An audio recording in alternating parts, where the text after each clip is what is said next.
Pacific War wasn't just about marine war, because Japan had a very strategic move to be made. No pilot, no engine, just paper, hydrogen, and 5,000 miles of sky. It's all they needed to invade America, and yet almost no one knew it was happening. To understand how explosions reached American forests and church picnics and burned everything to ashes, we have to go back to the beginning. High above Japan, meteorologist Wasaburo Oishi mapped fierce winter winds and published them in Esperanto. Few in the West noticed. Japan's military saw a path across the Pacific. In late 1944, engineers at Noborito turned craft into weapon.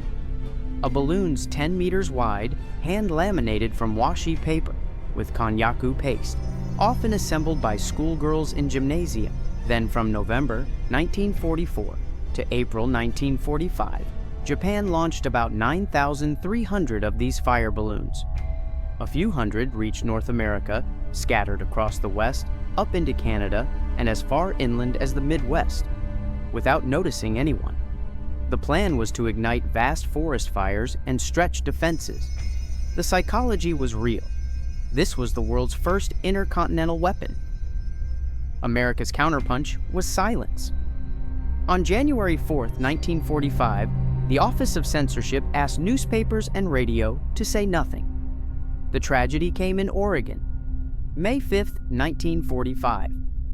A pastor's pregnant wife, Elsie Mitchell, and 5 Sunday school kids found a strange object near Bly. It exploded. 6 dead, the only World War II combat deaths on the U.S. mainland. A stone monument still marks the spot among the pines. The fight even jumped from the sky to the trees.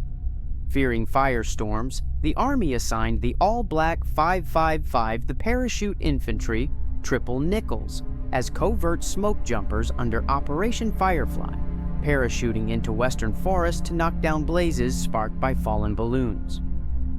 By April 1945, Japan halted launches.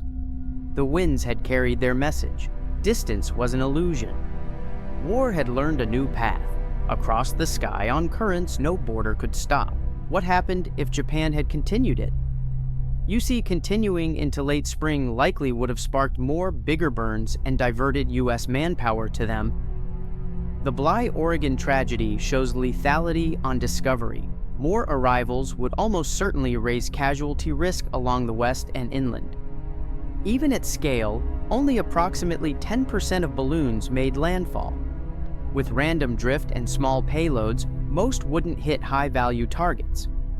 Fire potential rises in summer, yet the overall war outcome likely wouldn't change, especially with Japan's collapsing industry and the war ending in August 1945. They quit because resources dried up and silence fooled them into thinking it wasn't working. If they'd kept going into summer, you'd expect more fires, more scares, and more tragedy, but still low odds of decisive strategic impact. What do you think Japan should have done at the time? Comment below and subscribe.